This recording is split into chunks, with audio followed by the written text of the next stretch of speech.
I'm Sarah Brown, and this is The Mothers, real conversations with leaders, creators, and thinkers about who we are, what we want, and how we build meaningful lives alongside motherhood.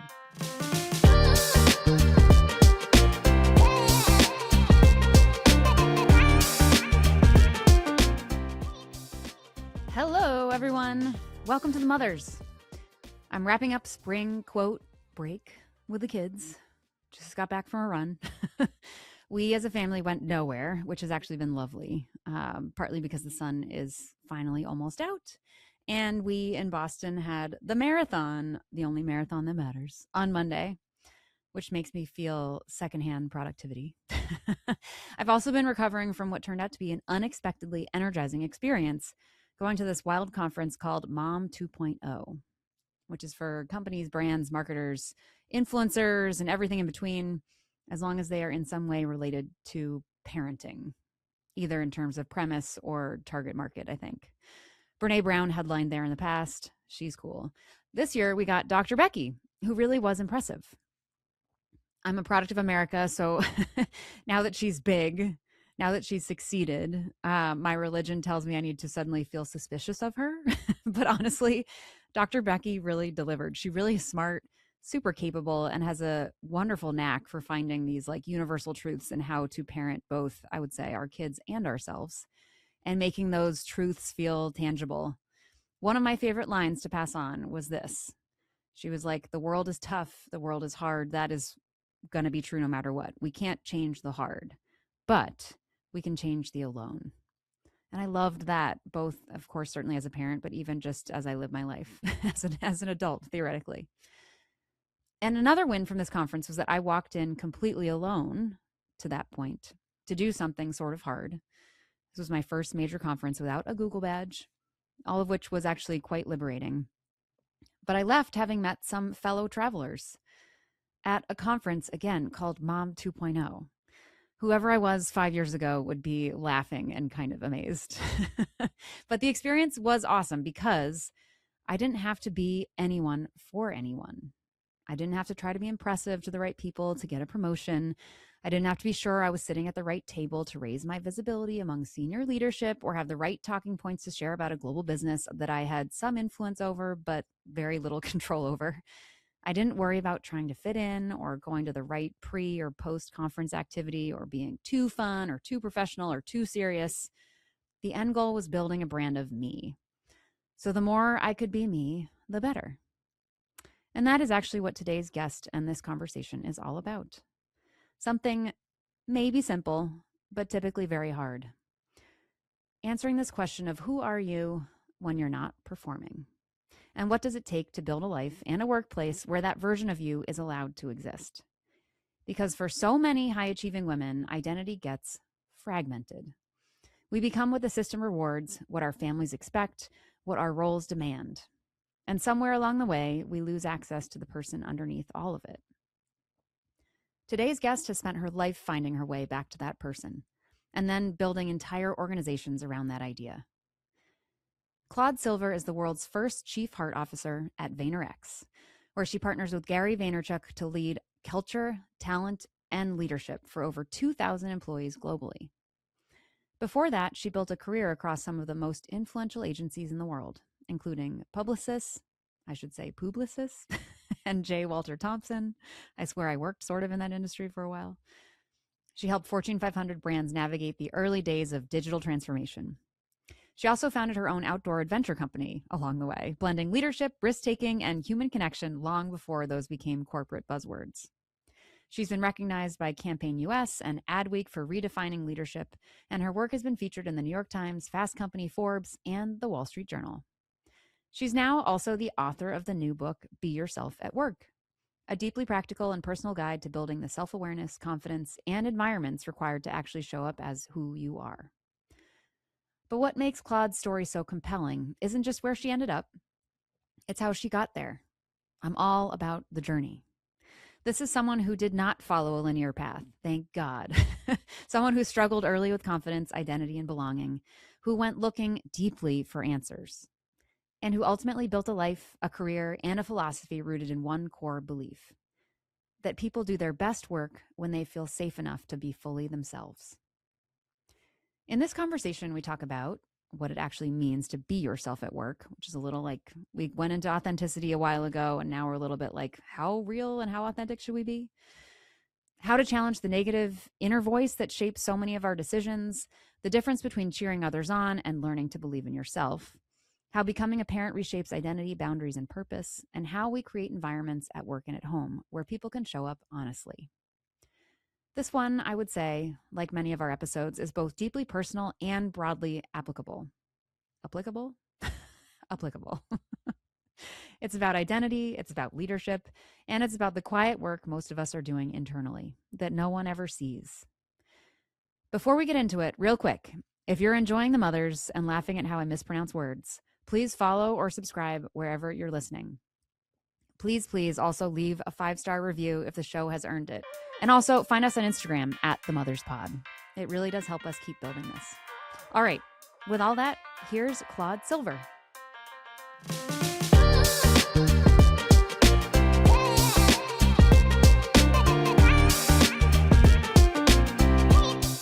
Okay, yeah. So we love to start with hearing our guests share their story. And what I love about your story, more than many, honestly, is how honest. And I picked this up from your book, obviously, but it's not a linear path, and there's a lot of braiding together both understanding who you are and who you want to be, and then as an extension of that, kind of what work might look like, and then what family might look like, etc.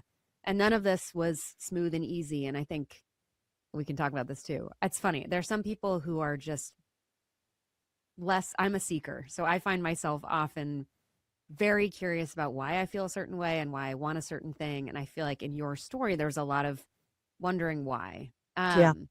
And so, yeah, I would love to hear you kind of give us the high points from the beginning. This child of a family of achievers, as you talked about, dyslexic, sort of a feeling of an outsider. My husband is also dyslexic, and I've come to see it as a gift, which is easy for me to say, but it's made him very creative.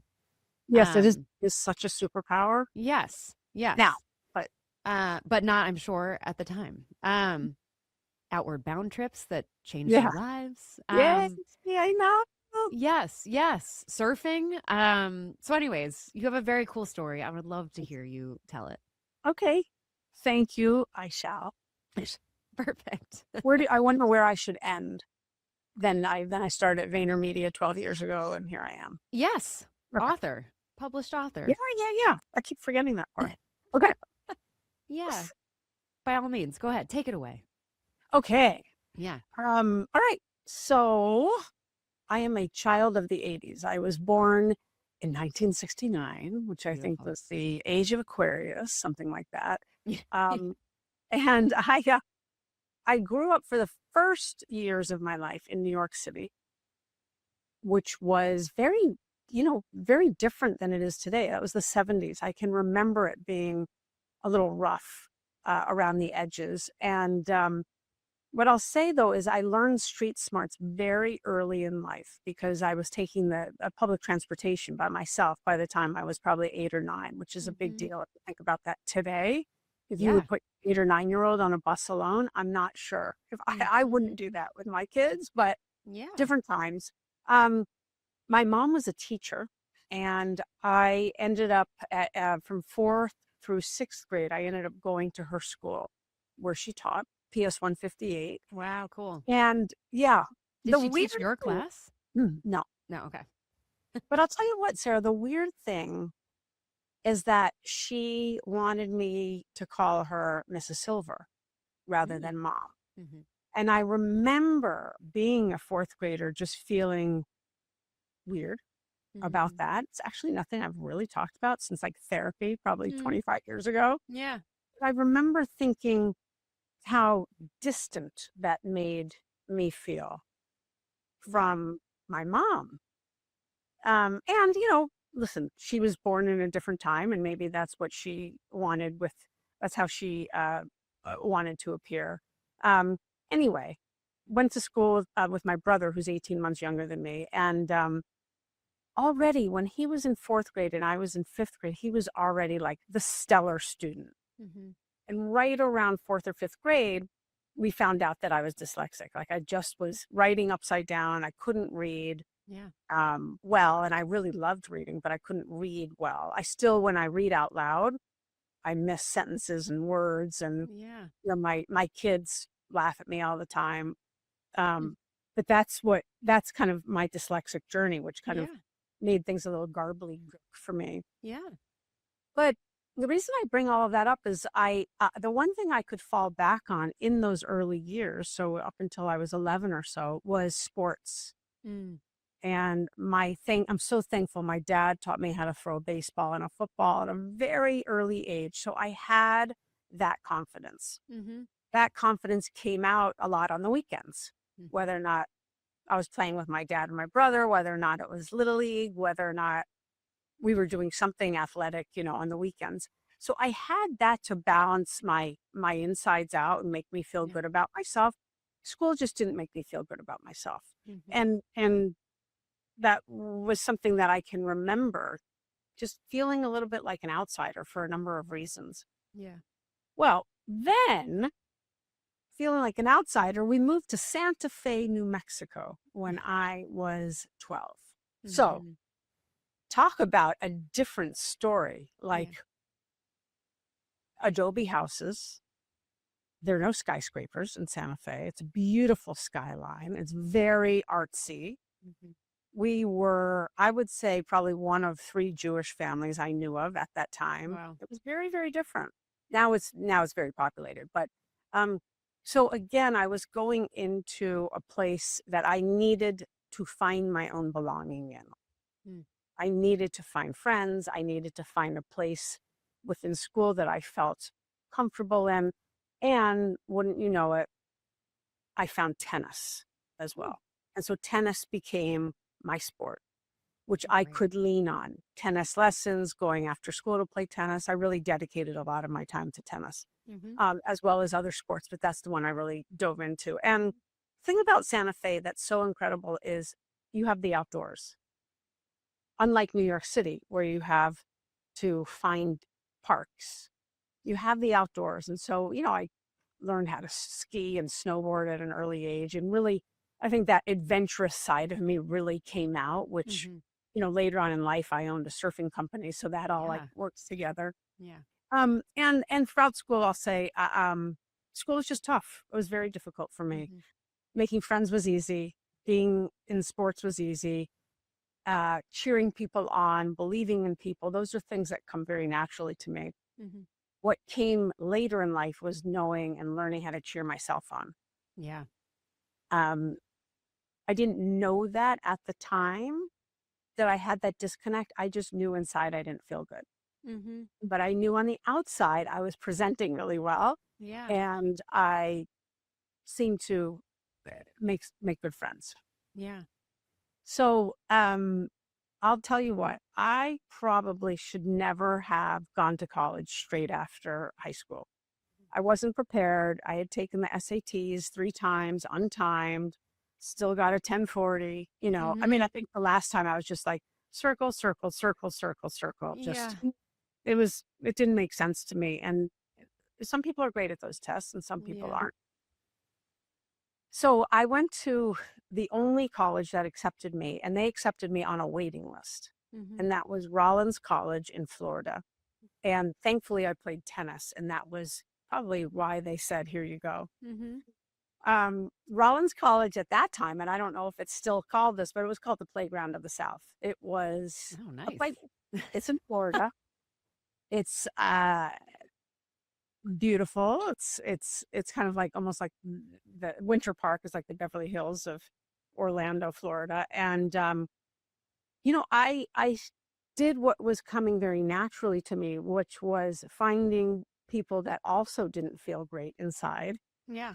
We found each other and partied a lot together. Mm-hmm. Um, Throughout high school, I partied a lot too because I guess I wanted to. Uh, my friends did. Mm-hmm. That was a home for me in some place, shape, or form. I knew what my weekends would be made of. Yeah. Be made of doing whatever during the day and then going and getting a bunch of beer and other things and going to my friend's house and we would have parties. And, Yeah. doing drugs and stuff like that. So I, as I talk about in the book, school, going to college wasn't a great idea. And I left after my sophomore year.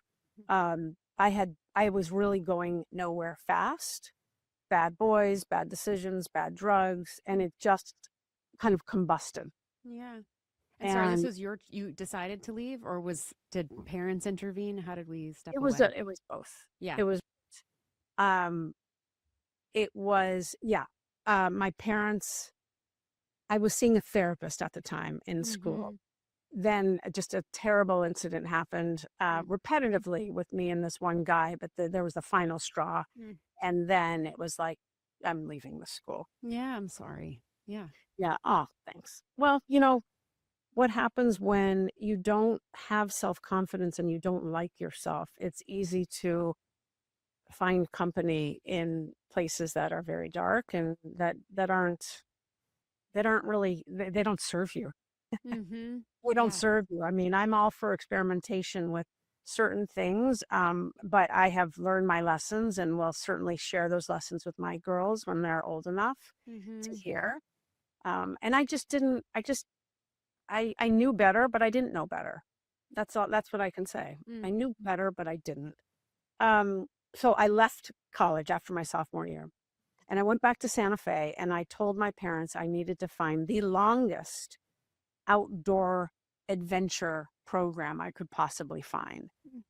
I knew of Outward Bound. I knew of Knowles. And be careful what you wish for. I found a Mm-hmm. 93-day wilderness leadership program in Colorado that would Mm-hmm. start in Colorado and it would take you all the way through Canyonlands and the Grand Canyon and Joshua Tree. And I signed up. Yeah. Um, Now, we know that ended up being the best thing I ever did for myself as a 19-year-old, the best thing. It was hard. I was Yeah. out of shape. It was, I was the only young woman with 9 young men. Mm. We were all carrying about 80 pounds on our back. I was just so unprepared. Another time where I was unprepared for college, Mm. unprepared for this adventure, unprepared for life, quite Mm-hmm. frankly.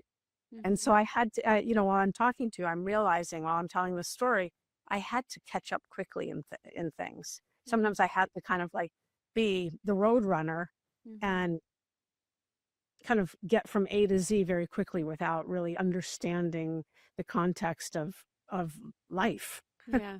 Yeah. So, but Outward Bound was amazing. As I say in the story, the first day I really wanted to quit and break my leg or break my Mm-hmm. ankle and just get out of there and go back to what was very comfortable, which was, sabotage, Yeah. self-sabotage ways and things like that. I made it through and I came out 93 days later, a very different person, still clawed inside, but I understood what servant leadership was. Mm. I don't call it servant leadership now, but I understood the tenets. I understand what that meant inside. I understood what emotional intelligence was and how I could start to identify feelings. Mm. I spent a lot of time by myself and a lot of time in my own head. Yeah. So, but when I came out, I said to myself, you know what? I know that I want to be in the world of service. Mm. And I know that being in the outdoors is important to me. And I want to be of service, Mm-hmm. basically. And so that was a wonderful culmination of that 93 days that still is with me today. Yeah. All lessons I learned. Um, and what happens sometimes is I did all of that work on Outward Bound, but I went back to the same um, neighborhoods. Mm-hmm. So it took me a little bit longer to finally really get rid of a lot of my demons, I would Yeah. say. Yeah. And it's all life. I mean, it was all a learning experience, and I'm very open about talking about those experiences. And I was searching. Yeah. I was really trying to find out why I was like this, Mm-hmm. why I got myself into these jams when I knew better. I was raised in a family that taught me better. Yeah. Yeah. You know, high achieving parents, high achieving brother. I knew better. Yeah. Right. I chose to live on the wild side. I chose to embody the black sheep. I Mhm. chose to embody the underdog. Mhm. And it took me a while to get very honest about that and then to make other choices. Yeah. Did you understand whether it was at 19 or later? You mentioned wanting to understand why you were doing that. Yeah. Why were you doing that? Well, I didn't have confidence. And so Mm. I chose certain things as misery loves company. Mm-hmm. And that's where I saw um, a village that I could be Yeah. accepted in. Mm-hmm. So, you know, if you, yeah, misery loves company. Yeah. Yeah. And I was just really searching for me and for like, not what was I going to do in life. I didn't think that far in advance. And I Mm-hmm. still don't actually, but more of why do I choose to go to the dark side? Why do I choose to do that? Mm-hmm. Is it about me that wants to associate with Jim Morrison, wants to associate with those types of archetypes? And Mm. um, yeah. But anyway, I did therapy, a lot of therapy. My 20s were pretty exceptional. After I finished Outward Bound, I had a stint living in London with my best friend, which was Amazing. amazing, but it was still, I was very attracted to the party scene. Mm-hmm. Um, and eventually I'll say I moved to San Francisco and I was a student of life. Mm-hmm. Wasn't in school. I was dabbling in different classes. I dabbled a lot in intuitive studies, Mm-hmm. clairvoyancy, chakra clearings. I stopped doing drugs, I would say, when I was 20, which is very good for me. I was Yeah. Good for 20. you. Really. And then I started to have this entirely new life in San Francisco where I realized, oh, I'm attracted to women. Mm-hmm. Okay, Mm-hmm. check. San Mm-hmm. Francisco is a great place for that. Check. Yeah. Huh, maybe that's what I was running from inside, which I had no clue about. Mm-hmm. And I found another village. I found another place where I could belong. And I did a lot of work on myself to try to figure out what I had been running from, what I had been trying to fill my heart up with. Like I felt like I had Swiss cheese in my heart, like a lot of Yeah. holes. And so I spent my 20s doing that. Wow. And Brave. yeah, it was really great. A lot of spiritual um, studies. I would go to ashrams and Mm-hmm. chant and all of these things. Mm-hmm. And I finally found a school that really I knew was for me. It was called California Institute of Integral Studies, Mm-hmm. IIS, and I graduated at 28. Mm-hmm. Back in those days, you needed a diploma to get a job, to get Yeah. a real job. You needed a BA. And so the minute I had that BA, I got my first job, Mm-hmm. real job. And it was at an internet.com company because it was Um, 1990. No, I don't even remember 1998. I don't have no mm-hmm. idea. And I will say the rest was history in terms Mm-hmm. of being employable. And I was learning digital at the right time. Mm-hmm. And I had great leadership skills, not only from Outward Bound, I had already been a tennis captain. I had a wonderful, wonderful time in San Francisco, which was full of learning, which was full of relationships, which was full of almost like catching up Yeah. on dating, which I hadn't done in high school. Yeah. And just learning through my friends and learning through relationships and learning more about myself, trying to like still my mind to feel what's the emotion I feel right now. I mean, I really went deep into Claude self-awareness. Mm-hmm. And Incredible. yeah, Yeah. and still there. I mean, I'm constantly still there, but I'm not heavy there. I used to be very heavy there because it was like, I was so Yeah. Yeah. so I'm an yeah, East Coaster from forever, but I did run away to San Francisco for a couple years you where I did. actually met my husband. And similarly, I found it was like therapy for me from Yeah. coming from the East Coast. I don't know if this resonates exactly, but I also very curious about who I am, what is my self-worth, do I, without a job title, etc., do I matter, that kind of stuff. And I find that's such a product of New England existence. And I found that I was in San Francisco, Northern California. This was pre big tech taking it over.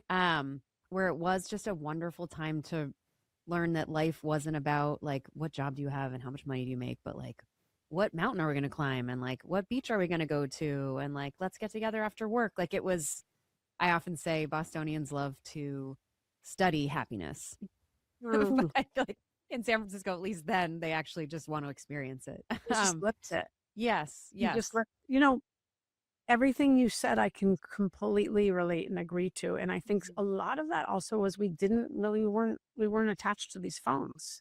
Yeah, I mean, true. maybe we had a flip phone at that point because I was in Mhm. San Francisco when you were That's there. right. That's right. I think You know, there were Blackberries started to be a thing, but only very one in, type. That's yeah, not how yeah. And there was a wonderful utopia about those years that I lived there. I really, this yes. in my mind, in my heart, I feel I have such great memories. And in fact, when I ever need to calm myself down internally, Mhm. I go to a hike that I had done maybe 100 times on Mount Tam, Mm. where I remember this place, you can look out, you can basically see Japan. I don't know, Mhm. forever. Yeah, And that's my place. That's my happy place inside where I yeah, go to when I just need a reset. yeah, yeah. Yeah, very, I very.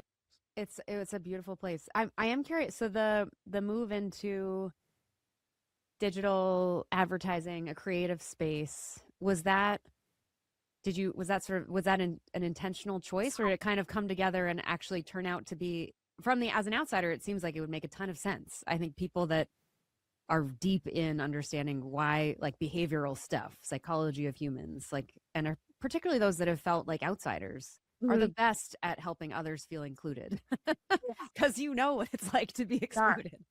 Oh, Yeah. we absolutely are. No, I'm gonna tell you that almost nothing I have done up until a certain point in my life was intentional. Mm-hmm. I still say I was in the right place at the right time. Mm-hmm. I was working in a grocery store in the Castro Harvest Market, and a repeat customer came in, and one day he said, I have an internet.com company. It's about surfing and skateboarding and snowboarding. And I think you'd be perfect as a project manager. And I was like, what? Amazing. And I managed that grocery store, but he Yeah. said, yeah, it's a lot of what you do here. That it's just on computer. And Mm-hmm. that's literally what I did. I had a little, like, I don't know, a beater Saab that probably was about to break down, and I would drive to Palo Alto. Mm-hmm. And that's how I started my job in this wide world of digital. Yeah. But nothing was intentional. I went to where I was called. I went to where the job was. For a while, I'll say, this is very emo, and Mm-hmm. we have a wonderful, happy story after these years. Yeah. But um, there was the song by Jane's Addiction called "Jane Says," and the lyric that I was very attracted to at that time was, Jane, she wants you if you want her, basically. Mm. And that was something that Oh was yeah. very real for me. I didn't know how to choose things. I think that's And true for a lot of people. a lot of people, listen, 20s are tough. Yeah. I think the Oh, 20s, totally. you're untethered, Mm-hmm. trying to figure it out. And especially because I didn't have a posse from university. I didn't Yeah. have that posse with me. Mm-hmm. I had to make one when I moved to San Francisco, which wasn't hard to do. It was just like, I didn't have a bunch of sorority sisters. I didn't have a bunch of people that I had traveled with Yeah. to Israel or things like that. So, Mm-hmm. um, but I will say that really concentrating on these intuitive studies and this clairvoyancy really helped me because I did find a home there. For 4 years, I went Mm-hmm. twice a week over to Sausalito, and that was like mine. It was Mm-hmm. mine. I don't think anyone really knew I was doing that. So anyway, one thing led to another in those days, and you either were laid off because there was a dot-com bust, there Yeah. was another dot-com boom, there was a bust, Mm-hmm. and right after 9/11, when most of us were laid off, my girlfriend at the time and I decided to create an outdoor adventure company, and we knew we were going to focus on surfing. Mm. And we both said, okay, well, what else can you teach? All right, I could teach rock climbing because I learned that in Outward Bound. I could teach this, I could teach that, she could teach this and that. And so for 5 years, we had a very successful outdoor adventure company, mostly surfing, in the very cold Pacific, Mm-hmm. wearing a 4-3 wetsuit. I had a killer tan from the Mm. neck up and the wrist down. A lot of freckles on my hand, probably because Yeah. of that. Yeah. Uh, and I loved it because what I love in life and what I've always loved in life was being a cheerleader, was really, I believe in you. You got Yeah. this. I know you Yeah. got, I believe in you. And I would do anything I could to help these people get up on that board, whether or Mm-hmm. not I was, we were practicing on the sand or whether or not it was, I was pushing them on these big 10-foot boards, paddle, paddle, paddle. Okay, pop up, and it Yeah. was awesome. I loved this anecdote. I think it was from then where you, and I've thought about it since many times, particularly when I don't know, inevitably life becomes stressful and things get thrown at you, where you talk about you were put out into the freezing ocean to somehow surf a wave. I'm not a surfer, so everything I'm saying is probably sounding very awkward, but you talk about saying that this mantra of I run on calm. Mm-hmm. Mm-hmm. And that came from this surfing experience or this period of time. I run, yeah, Yeah. I run on calm was a mantra that I had um, created, picked up in therapy. Mm. I was going to a somatic therapist at the time in San Francisco, Mm-hmm. and I run on calm was one that I created. Mm-hmm. And so when what would hit the fan, it was Mm-hmm. I run on calm. I run Yeah. on calm. And it came in very handy in surfing, and it comes in very handy in life. Yeah. Yes. I'm a pretty calm dude. Yeah. Yeah. So just the thing is, back in those days, we didn't identify ourselves with what we did for work Mm. either, right? That was no one really So cared. nice. It wasn't like, oh, you work at Apple. It was like, whatever, like you said, let's go meet up and let's go Yeah. to the park. Let's get Mm-hmm. on our bikes and ride out to the beach. Mm-hmm. Yeah. Um, anyway, one thing led to another, and I was offered different jobs at different advertising agencies, Yes. and I'm still in an advertising agency. I've never left. Mm-hmm. Uh, and I again say right place at the right time. Yeah. And then one thing incredible happened. I went to a company called JWT, which is a very, very old agency, J. Walter Thompson in San Francisco, and I was running a team. And I got a phone call from the CEO of the London office, the headquarters in London. And he said in his very British accent, I hear we need someone with your skills. And at that moment, Claude could have done two things. One, what skills are those? Mm-hmm. Wah, wah, wah. Right? I could Mm-hmm. have easily done that. Thankfully, I had enough confidence by that time in my life that I said, when do you need me? And he said, in 2 weeks. Mm. And so I put everything into storage and off I went. I was 39 and my life started again Mm-hmm. in London at 40. And Awesome. I had some amazing adventures. And by that time, I had done enough therapy. I had done enough soul searching.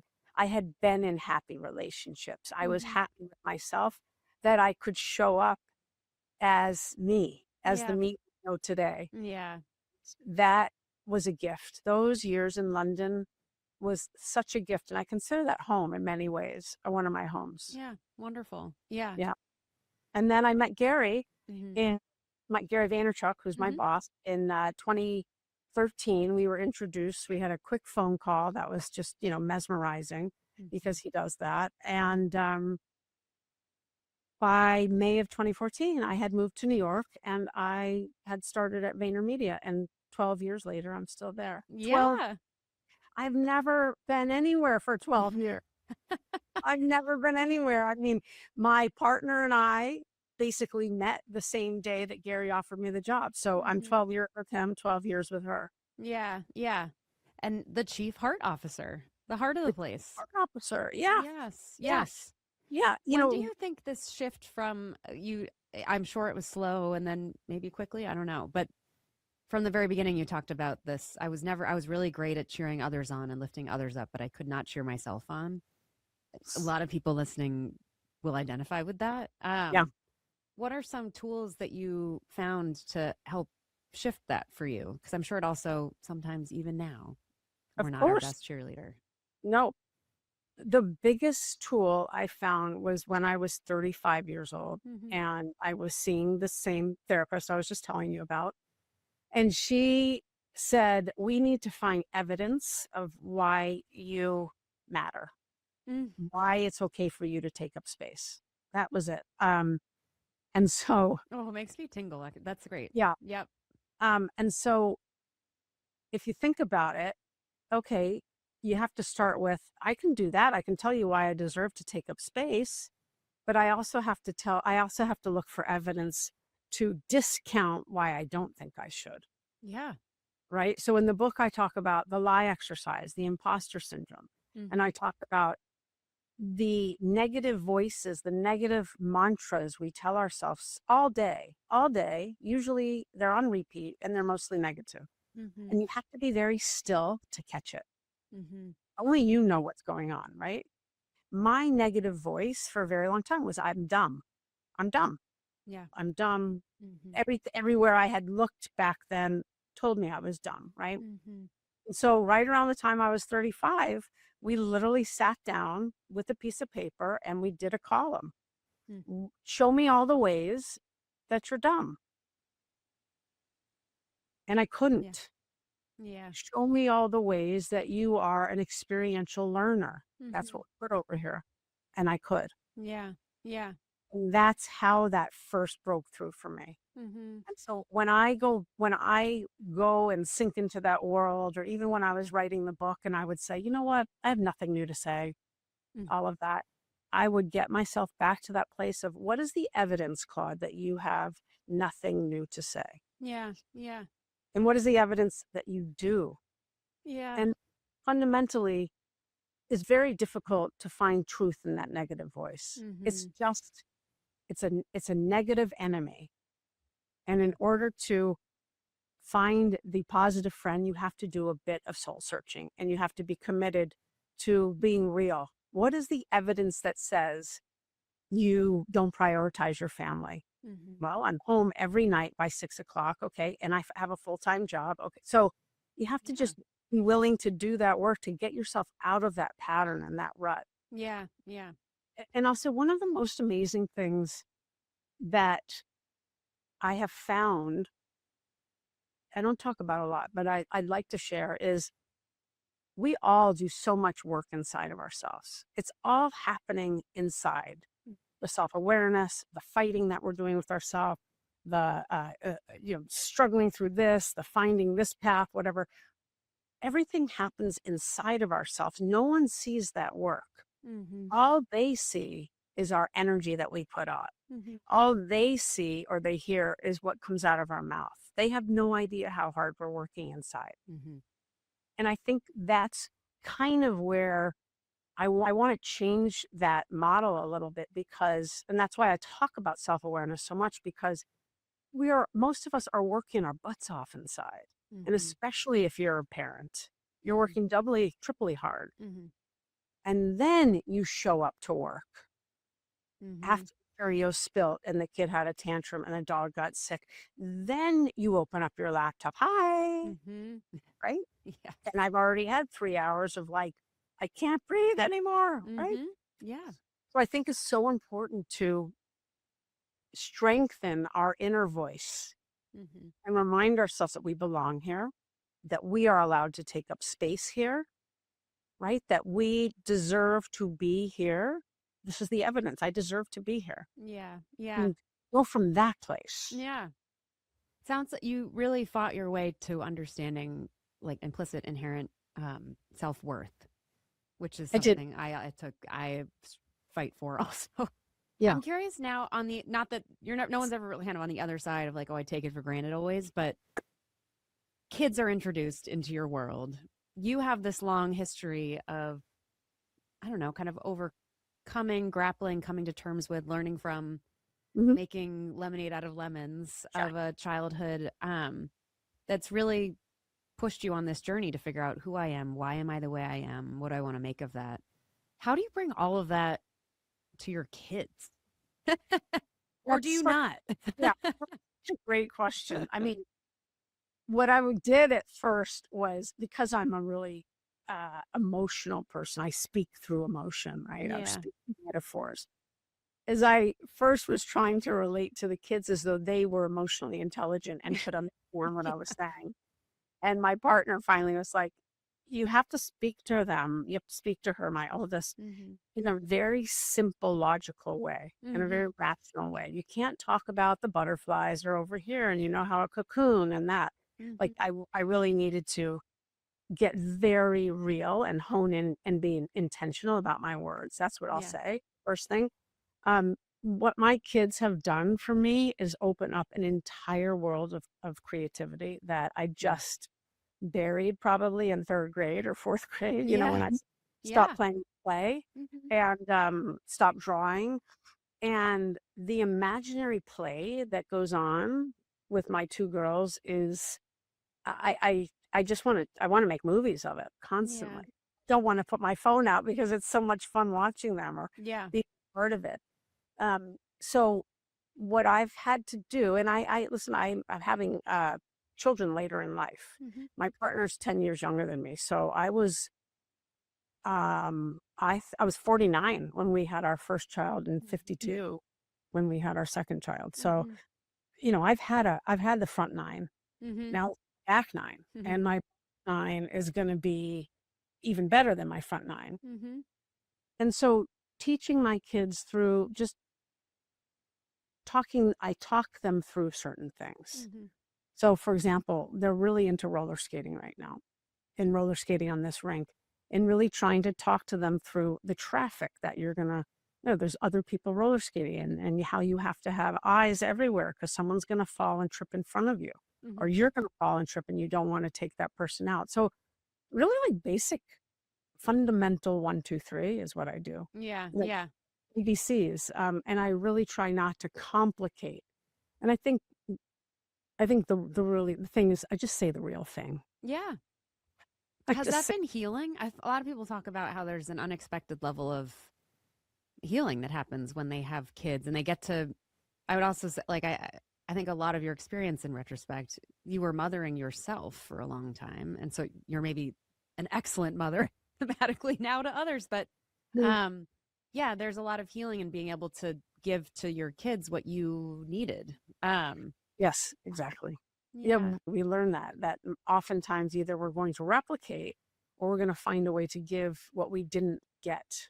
Yeah. No harm, no foul on our parents. It's just now we know what we didn't get. And so I found ways to give myself nurturing. I found ways to boost myself up rather than put myself down, Yeah. those types of things. Having kids has been the greatest joy, the greatest, single greatest joy in my life, Mm-hmm. and probably the single greatest challenge that Yeah. I've had. Mm-hmm. Yeah. I wanted to ask as, an expert on identity and authenticity and showing up as yourself at work. My guess is you in the digital advertising world, there's a lot of young, cool people that where showing up as your full self is, and I can say this, I feel like Google also, I was there for 12 years and it went sort of a little bit through an arc of what are we really saying when we're like, be your authentic self. And at first I think that was fairly revolutionary. Google was the first place we were at a micro kitchen. You didn't have to wear a suit to go to work. Be you, wear a hoodie. And then it became bigger, and that whole premise became a little bit more normalized and kind of got out of, I don't know if I'd say it got out of hand, but it sort of lost sight of who we're, it's hard to do that at scale. It got very watered down, I think. Maybe true too. Yeah. But I'm curious, a lot of people sort of struggle with this idea of, okay, show up as myself. But in some settings, my authentic self isn't really what they want to see here. Or who is my true self at work? Is it what VaynerX wants me to be, or is it really my true self? Yeah. How do you coach people through that kind of nuance of being yourself at work? Yeah, that's really the question. And I'll usually start with who are you when you're brushing your teeth in the morning? When you're just Mm-hmm. standing still, just brushing your teeth and you're staring at the mirror and you're brushing your teeth. Oftentimes I think that's who we are. Mm-hmm. That person. Are you calm? Are you anxious? Are you future tripping? Are you just at peace, just brushing your teeth? Mm-hmm.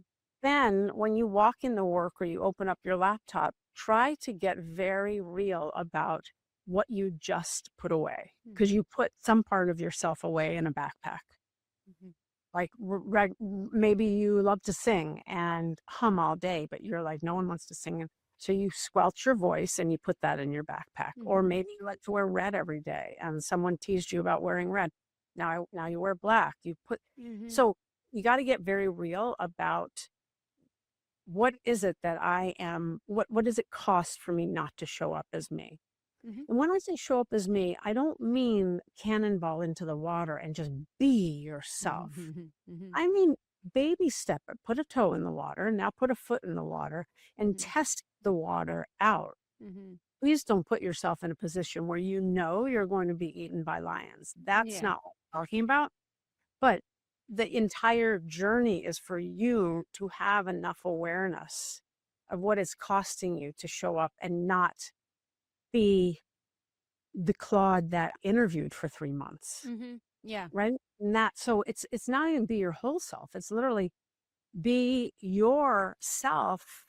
And if that's someone that you want to, if you want to show up and share with everyone that you dress up as a clown every weekend, Mhm. do that. But take a baby step and do that. Mhm. Yeah. Baby show. So it's really shedding some of your skin rather than us having all of this armor on, Mhm. because the armor doesn't allow people in and Mhm. it doesn't allow anything out. Yeah. Yeah. You become pretty much a robot.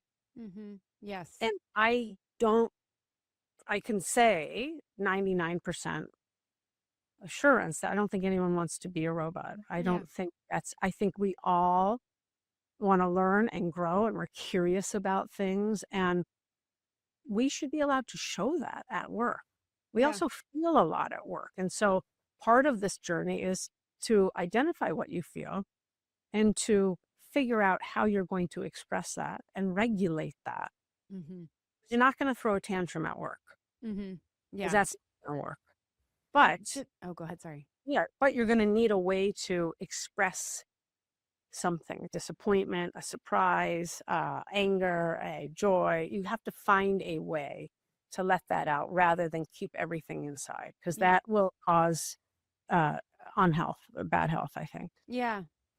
How did this idea shift around, like, as you became a parent? I think one thing that I hear from a lot of our listeners, and I've experienced myself, and it's sort of, I don't know, trending in the media a little bit, is um certainly there's sort of the young for the kids, like how they show up at work, and a lot of, to your point, dressing up like a clown on the weekends or whatever metaphor we're using. Mm. Once you're a parent, there's also, I think, a lot of mothers, at least, and parents of all stripes will talk Well, about, yes, mm. there's the invisible labor of thinking about all the things we need to do, but there's also this, how much do I want to share about the fact that I am a parent? How much do I want to share about the hard stuff that happened with my kids? Like, it creates a whole other bucket of things that you're deciding how to incorporate in essentially your brand at work. Mhm. I'm wondering how Claude pre-kids, Claude post-kids, like, thought about that. Claude pre-kids was a workaholic. Mm.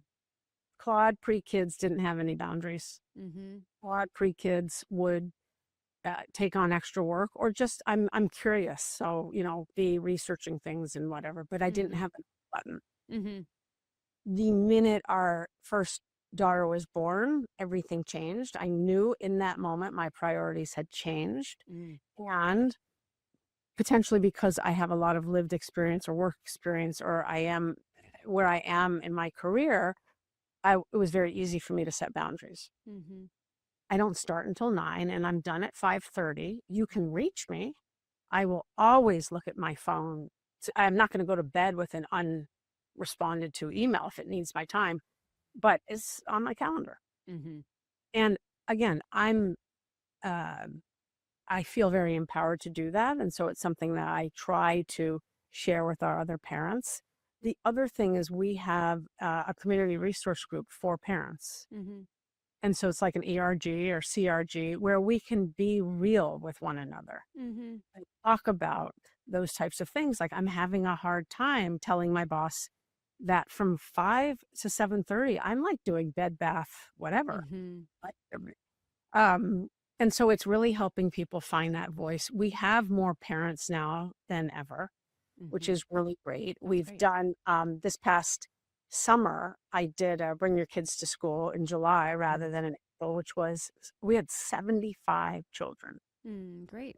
Such a hoot. It Yeah. was fantastic. But yeah, I I chose to change, Mm. and I wanted to spend as much time as I could with my daughter and now my daughters. And so I have to work. I have to go into work Mm-hmm. also. Mm-hmm. And I just try to make the most of it when I'm home and certainly on the weekends. You know, they feel like when I take a work trip, I think they still think I go on vacation without them. So I'm trying to help them figure that out. Yeah. Yeah. One thing actually on this topic, like a theme we talked to like CEO found everyone in the, proverbial corner office kind of folks. And the ones that seem like the most that their work is the most sustaining is that they've found a way to overlap their work aligns with a sense of purpose and meaning. So it's not like draining a cup to come back to Mm. kids, which are draining and fulfilling in their own way. Mm-hmm. One thing I've thought about in the context of, all the numbers being like women are fleeing the workforce, we're not Yeah. ambitious, we don't want to like get a promotion, et cetera, which is not what ambition is only. Seriously. But one thing that I've thought about is like there's getting help, there's all the structural stuff that should be in place of flexibility, childcare, appropriate parental leave, etc. There's also, I feel like, this shift that women go through parents, I should say in general, but in this context, we'll talk about mothers, where they want work to be more meaningful and personally more meaningful. Yes. How can you, like, should companies give parents coming back a chance to, like, I don't know, reimagine, not even change their whole job, but like a way to reframe the work that they're doing so that it can be, and literally maybe adjusted in some ways so that it draws them there more? Yeah. No. You know, I do talk about it. We haven't created anything that's great like that other Yeah. than as you come back to work, you can set your hours for the first month Yeah. if you're returning the birthing parent. Mm-hmm. But in my one-on-ones or in smaller groups, when I'm talking to parents or listening to parents, that's part of what I'm saying is you are entitled and have every right to share your story Mm-hmm. and share what's going on. That's up to you how far you want to go with the story. But I don't want anyone to A, suffer in silence, and B, be penalized for having children, for being a parent. Just like I don't want anyone who is neurodivergent to be penalized because they have a different way of thinking. Yeah. Right. And so I believe we have to treat each other, A, with enormous amounts of grace and tenderness, and try to remember that there are so much similarity and commonality that we all have, even though we have different lived experiences. Mm-hmm. Why do I say that? Because I think that can open the door to empathy, kindness, and compassion. Right? And that's what it's about. I believe today work is about connection and relationship. I know there's a bottom line and a top line, well aware of all of that, well aware of AI is here and all that stuff. But I do still believe that we come to work to connect. Yeah. The paycheck is wonderful, but we're there for a purpose. And if you need to find a different purpose, then that's absolutely fine. But I would say figure out what's the real thing. You have your best friend at work. That's why you're there, right? You're there because you get to challenge your mind every day. That's why I'm there. And then you get home and then you can go, read ABCs. But I would say, spend some time, again, back to self-awareness, figuring out what you need, what you want, what you need, and then how can you get there? And it might not be today. And that's the one thing I will say that I've learned from my boss, Gary, is patience on a different level. Yeah. Yeah. My unofficial word of 2026 is yet, kind of for that reason, as in like it hasn't happened yet. Yeah. So, or a note of positivity of like things look really, really dark. The world's falling apart, and yet I got to talk to Claude today. Exactly. That's just to go on that for a second. I love that. What we do a lot at work is yes and. Oh, yes. And yes. Same thing, really. Like Yeah. pause and yeah, Yeah. Yeah. yeah, Well, Claude, I know we're running up on time. There's this last well, two questions I'm going to throw at you that are short answers before I let you go. One is we always ask our guests sort of what would you say to your new mom self, which I will ask you, but I also want to ask if you could go back to Claude, 19-year-old Claude, like kind of when you were new Claude, a new mom to yourself. I wonder oh, what you would say to you. yeah. I mean, I know I would say that. There's something I would want to say prior to that, and that's probably like not you're perfect the way you are, but you're you're great the way you are. I just would need to say it in a way that Claude would believe it. Mm-hmm. You Yes. know, because there's so many things at that age that you're no, I'm not. But like Yeah. find something that you're great at, Claude. Mm-hmm. And then I would surround her with that and say, and now you're absolutely entitled to take up space. Yeah. Knowing, Yeah. Yeah. And then, so to today's new mom of daughters, new mom Claude, yeah. what would you say to her? You have no space. Oh my gosh. You're doing great. I would No. say you you're doing great. Not you're doing the best you can. You're doing great. I want to really pump that up. Yeah. Not a, it's really different. And you're a great mom. You belong in this role. Mm. Yes. That's what I would say. You belong. You are made to be a mom. Yeah. Yeah. And if your kids one day listen to this, is there anything you'd want to say to them? Oh God, I love you both so incredibly much. You make me laugh. You bring so much joy into my life. And you absolutely have made me a better person. And I love you guys to the moon and back. Uh, chief heart officer. Well, Super mom. Thank you, Claude. Thank you for joining us. have a great day.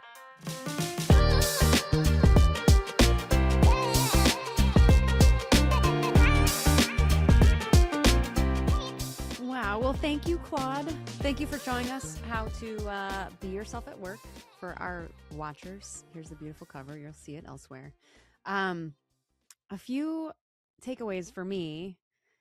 One is, and in our conversation, a lot of our interview was spent hearing her walk through her story.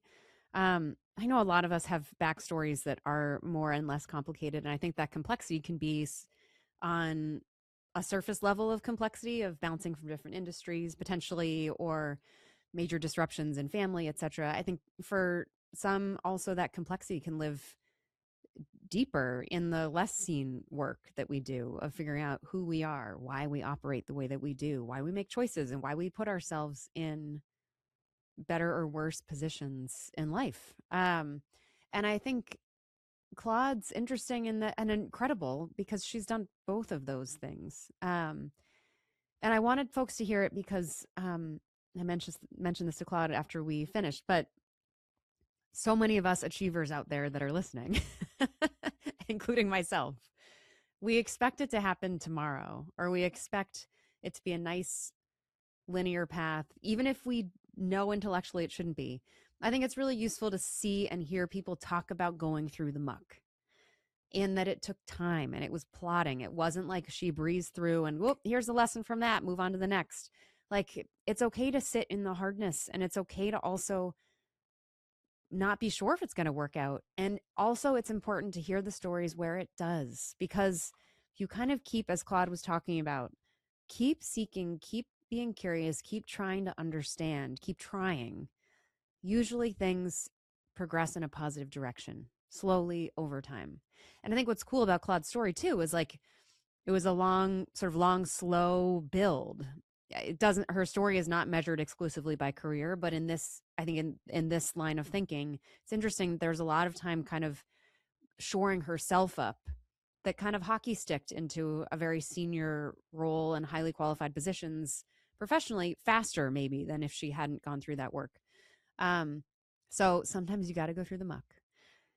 The other piece too, and I just think about this as a parent, a mother to my own self and a mother to my kids, but just how much her experience talks about and brings forward the importance of filling these holes in your self-worth early and learning early what it means to have inherent self-worth and where that comes from. And I don't have the answers, but I really make an effort with our kids to reinforce that they are wonderful just for who they are, not, and even if they are out there occasionally doing something well, I say, I don't know, you looked like you were having a really good time in that dance performance and like you really nailed all of the moves or you were on the beat.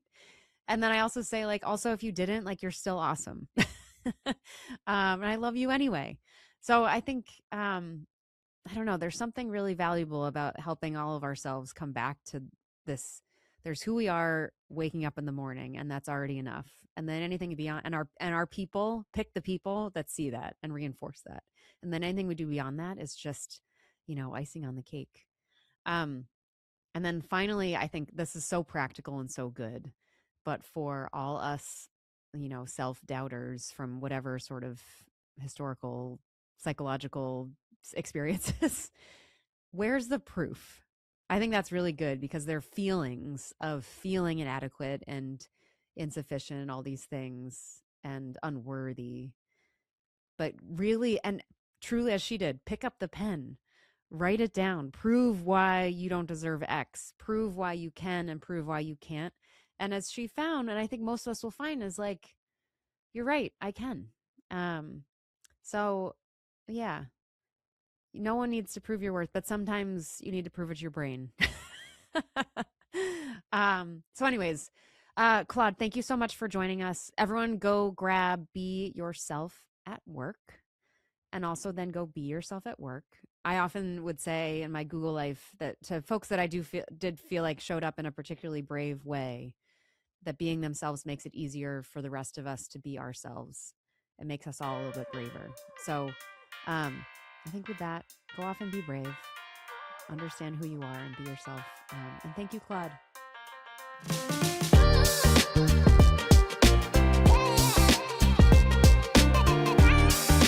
Thank you so much for joining us. Please remember to like and subscribe so you don't miss an episode and we can reach even more rock stars like you. The Mothers is a production of Backline Media, shining a light on those who carry the team.